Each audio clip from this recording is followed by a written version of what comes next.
સમાચાર મળી રહ્યા છે નર્મદા જિલ્લામાંથી, જ્યાં રાજપીપળાની આસપાસ આજે સવારે જ ખાસ્સું ધુમ્મસભર્યું વાતાવરણ જોવા મળ્યું છે। વિઝિબિલિટી ખાસી ઘટી ગઈ છે। ધુમ્મસ અને ઠંડીનો પણ ચમકારો અનુભવાયો છે। આ ધુમ્મસિયા વાતાવરણ વચ્ચે લોકોએ માણ્યો હતો મોર્નિંગ વોકનો લાહવો।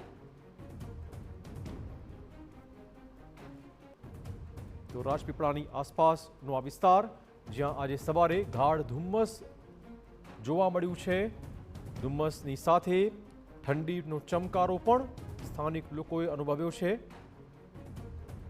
રાજપીપળામાં ભારે ધુમ્મસનો માહોલ, સવારમાં વિઝિબિલિટી ઘટતા વાહન ચાલકો ખાસા પરેશાન થયેલા જોવા મળેલા હતા।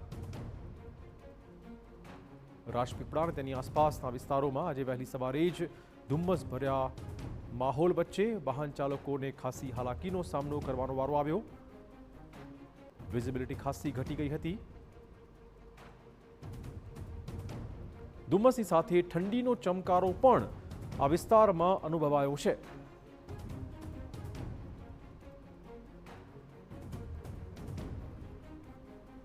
વધુ વાત કરવા જોડાશે અમારા સંવાદદાતા વિશાલ। વિશાલ, કયા પ્રકારનો માહોલ ત્યાં?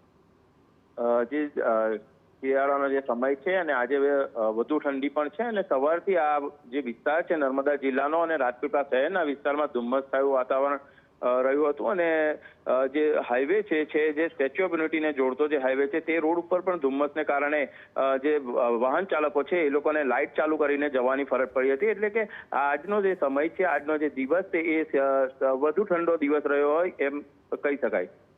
ધન્યવાદ વિશાલ, તમામ જાણકારી બદલ।